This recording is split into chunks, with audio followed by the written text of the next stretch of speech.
Қайырлы күн баршаңызға. Менің каналыма қош келдіңіздер. Бүгін сіздермен бірге құймақтан жасалатын бәліш дайындайтын боламыз.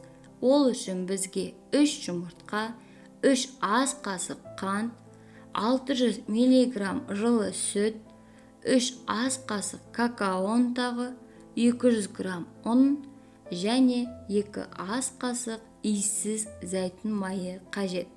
Массамызды түйіршік қылмай біркелкі араластырамыз. Дайын болған массаны қызып тұрған табада бірінші жағын 2 минут, екінші жағын 5-6 секунд қызарғанша пісіріп аламыз. Піскен құймақтарымыз суығанша крем дайындаймыз.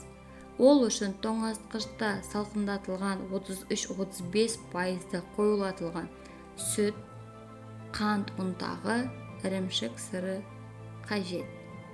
Бірінші құрғақ ыдысқа сүтімізді құйып, жай жылдамдықта миксерлейміз. Содан соң қант ұнтағын, ірімшік сырын қосып, орташа жылдамдықта миксерлеп, өз формасын ұстағанша крем дайындаймыз.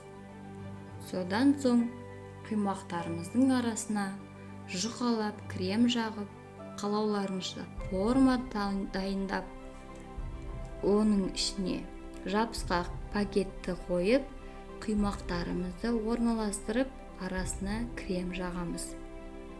Дайын болған бәліштің бетіне ерітілген шоколадымызды құйып, холодильникте ұстаймыз.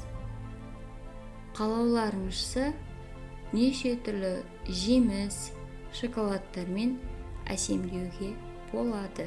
Міне осымен біздің құймақтан жасалған бәлішіміз дайын.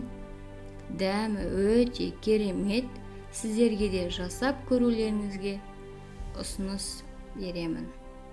Менің каналыма тіркеліп, комментарий қалдырып, колокольчикті басыңыз.